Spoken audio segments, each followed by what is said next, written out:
विधायक ने स्थानीय यात्री प्रतीक्षालय का किया निरीक्षण, यात्रियों से की चर्चा, देखी व्यवस्थाएं। बालाघाट विधायक अनुमा मुजारे के द्वारा स्थानीय यात्री प्रतीक्षालय का निरीक्षण किया गया। उन्होंने वहां की व्यवस्थाएं देखी और यात्रियों से चर्चा भी की। साथ ही साथ नगर पालिका प्रशासन को सुधार कार्य के लिए दिशा निर्देश भी दिए। बता दें कि विधायक अनुमा मुजारे के द्वारा निर्वाचित होने के बाद प्रथम बार उन्होंने स्थानीय यात्री प्रतीक्षालय का निरीक्षण गुरुवार को किया है, जहां पर उन्होंने कुछ अव्यवस्थाएं भी देखी, जिसे दुरुस्त करने के निर्देश भी दिए। साथ ही बस संचालकों को निर्देश देते हुए कहा कि वह समय से बस को खड़ा करे और समय से निकाले और वहां पर गंदगी ना करे, जिससे कि शहर स्वच्छ व सुंदर रह सके। इसके लिए उन्होंने यातायात पुलिस को कार्रवाई करने के भी निर्देश दिए। BNN टाइम्स के लिए बालाघाट से दुर्गा शरणागत की रिपोर्ट।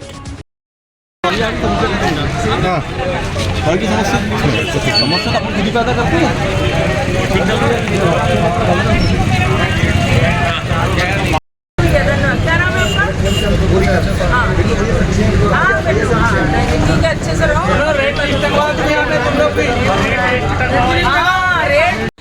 आज मैंने बालाघाट नगर पालिका क्षेत्र के अंतर्गत जो हमारे शहर का आईना होता है बस स्टैंड, उसका विजिट किया और मेरे साथ में नगर पालिका के नेता प्रतिपक्ष सम्मानीय योगराज लिल्हारे जी हमारे साथ में थे और हमारे सम्मानीय पार्षदगण आशुतोष डहरवाल जी, पन्ना शर्मा जी, हमारे कल्लू सोनी जी, छवि राम नागेश्वर जी, सब हमारे साथ में थे, शफकत खान जी और नगर पालिका का समस्त स्टाफ भी था, नगर पालिका के CMO को छोड़कर।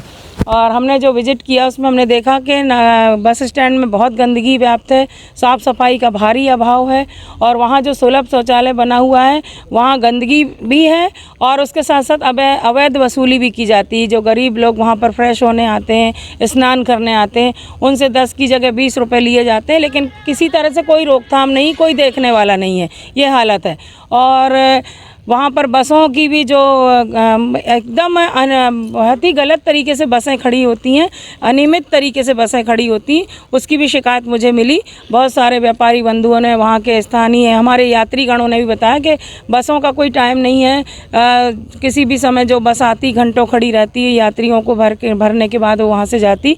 तो कुल मिला के बस स्टैंड में मुझे बहुत अव्यवस्था का माहौल देखने को मिला और सफाई तो बहुत ज़रूरी है, व्यवस्थाओं को सुधारना बहुत ज़रूरी है और मैंने निर्देश दिया है हमारे नगर पालिका स्टाफ के अधिकारी कर्मचारियों को कि आप व्यवस्थित काम करें, साफ़ सफाई का ध्यान रखें और जो सुलभ शौचालय के संचालक हैं उनको हमने निर्देश दिया है कि गरीब जनता यहाँ आती है उनसे उसके लिए आप एक रेट लिस्ट तय करें और जो आपकी तय जो राशि है वो आप लें और गरीबों को इस तरह से लूटें ना।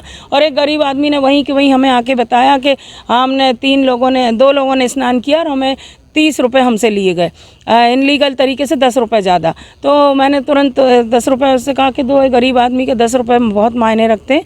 तो ये सारी चीज़ें हैं और बड़ा अफसोस की बात है कि हमारे यहाँ पे इनको देखने वाला कोई नहीं, इस व्यवस्था को सुधारने के लिए कोई आगे नहीं आ रहा है। जिम्मेदार पदों पर बैठे हुए लोग जो सिवाय आलोचना प्रत्यालोचना और एक मतलब कहना चाहिए चरण वंदना एक व्यक्ति विशेष की करने के अलावा ये लोग कुछ नहीं कर रहे हैं, जो बहुत सोचनीय है, दुखद है।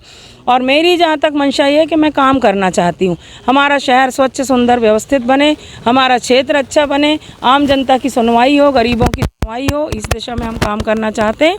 आज यहाँ पर जो जब मैं आप सबके आशीर्वाद से नगर पालिका अध्यक्ष थी तब हमने यहाँ पर ये जो हॉकी मैदान है, इस हॉकी मैदान का बहुत पुराना इतिहास है और स्वर्णिम काल भी रहा है इस हॉकी मैदान का। फिर जब मैं नगर पालिका अध्यक्ष बनी, आम जनता की मांग पर और ख़ासकर हमारे खिलाड़ी भाइयों की मांग पर, डिमांड पर हमने ध्यान दिया और इसको एक कॉम्प्लेक्स बनाने का हमने काम किया था। आप सब जानते हैं शहीद चंद्रशेखर आज़ाद स्पोर्ट्स कॉम्प्लेक्स, और उस समय हमने इस हॉकी मैदान को बेहतरीन बनाया था और सीमित संसाधनों में हमने एक बेहतरीन स्टेडियम बनाने का काम किया था, कॉम्प्लेक्स बनाने का काम किया था। एक बहुत अच्छा से यहाँ पर मंच हुआ करता था जिस पे बैठकर दर्शक भी और आम जनता भी, कुछ लोग भी बैठ सकते हैं और हम ग्राउंड में खेल गतिविधियों को हम देख सकते थे।